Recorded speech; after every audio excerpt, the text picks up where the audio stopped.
Alright, hello everyone. Patch 6.3.2 came out very recently, and that's supposed to fix up the AI issues. I'm going to jump right in, and we're going to be doing it in a very different way. So, I'm going to give you a rather large disclaimer on how this video is going to work, so I don't get comments saying, oh, you've got a mod, because I won't have a mod for most of it. The best way to test out anything new introduced in vanilla is completely without mods. The only mod I have active right now at the time of recording this video is the Fog of War mod.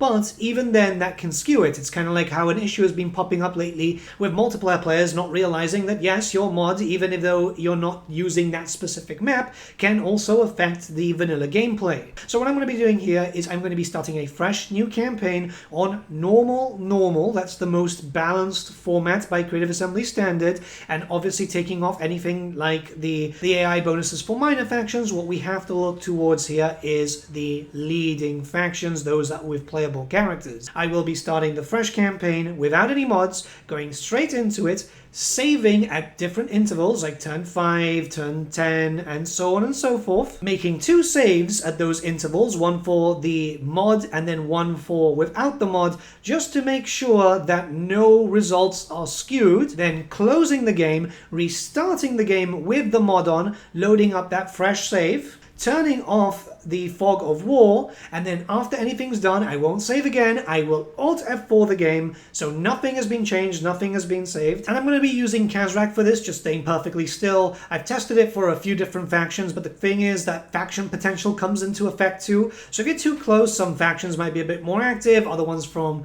much far away might be a bit more active than others. It's one of these weird things that we'll never really truly understand until CA does a proper, really detailed blog on how faction potential works. I know a lot of modders have tried to jump into that.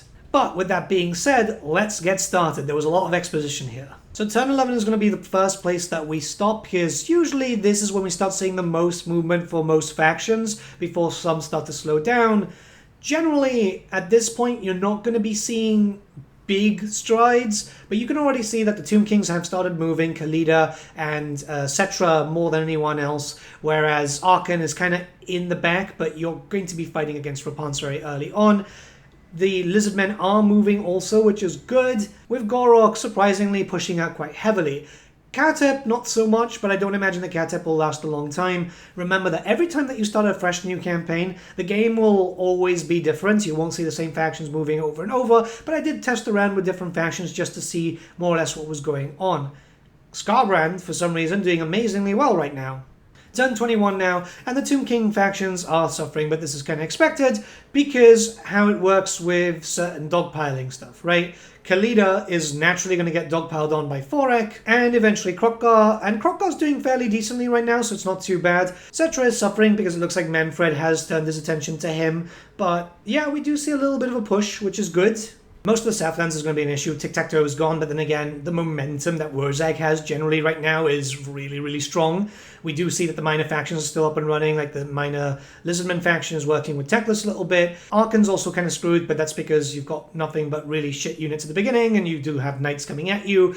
Oxyodal has been doing fairly well. We are starting to see there is a trend with Oxyodal coming back, right? Which is good. This is what he used to be able to do, where he was a bit of a problem for Kairos. When it comes to Lustria, I mean, yeah, it looks like how it used to be. We got Gorok expanding to anyone still up and running. There's a lot of problems in the Lustrian area because obviously characters keep getting introduced there, and that means that more and more problems keep coming up because it's very hard to gauge how it was when you've got now Skulltaker, for example. One new legendary character does change up the general dynamic of what's going to happen in that subcontinent, but so far so good. This is just going to have to keep it in check. So again, here we are in another turn cycle, turn 36, and we're going to be doing the stopping point here. Most campaigns, I think, go to around turn 50 for the average player base, sometimes more, sometimes less, it does really depend. 36 is when you're going to see a lot of momentum. The Elves are doing very well, the Empire's doing decently, obviously Festus is causing problems. It's a big clusterfuck, and I think that's a good thing because obviously you want that from a world conquest style game. Khalida's holding in there, and I think that's going to be quite noticeable. It's just Forek is very, very strong, and that always has to be taken into account. Katep is gone, kind of expected as that stands, but most of the factions are still here, whereas before they'd either be gone or sitting in home territory. So, okay, it's looking a bit better. Arkan's not really done much, but Arkan's been losing constantly.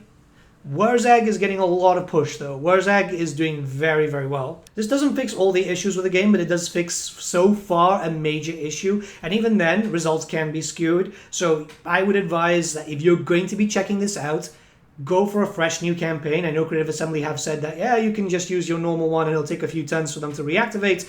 Fresh campaigns is the best way for you to try this out and check. Because I think it's important to have multiple eyes on this, not just content creators, because yes, some of them can have very skewed opinions. From my experience, however, it does look a little bit better. I'm not saying that everything is fixed up. Clearly, they're going to have to keep monitoring stuff, and we will be looking at other issues popping up in-game. But so far, it's looking good. It sucks that this required a shit show, though, and a review bomb, and all the drama that it's caused, because this, like I said before, could have easily been avoided with some actual communication. And not on the Reddit, because again, it's not an official Reddit. It's owned by a fan.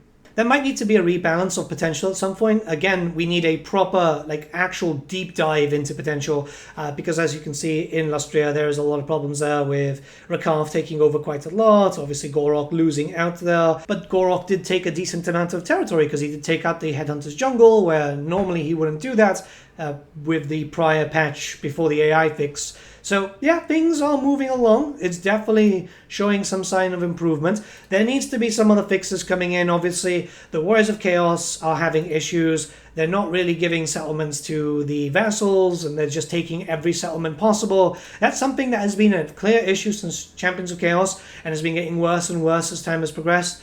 Desperately needs to see that being fixed up. I think that's another priority that Creative Assembly need to do.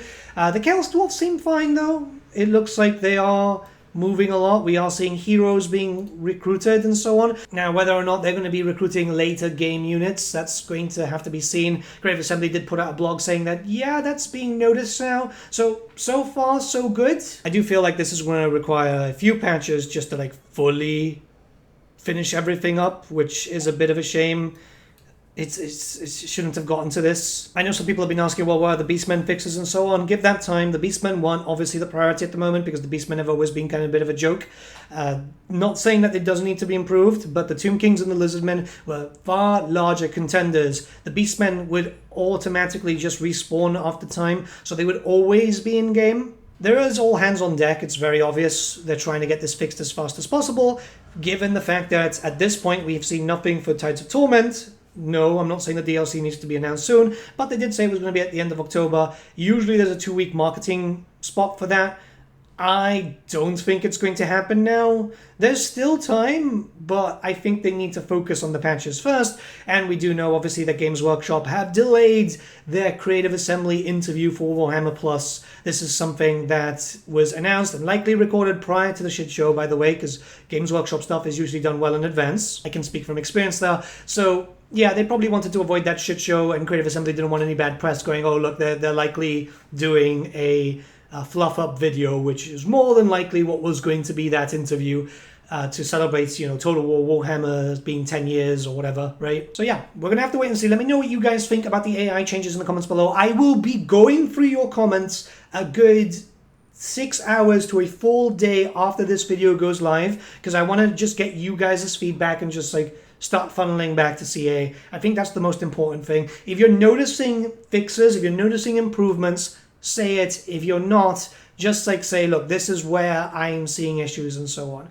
It's important to be vocal. If you want to post about it in the forums and so on, do so. Do so respectfully, by the way. I think it's very important to note that.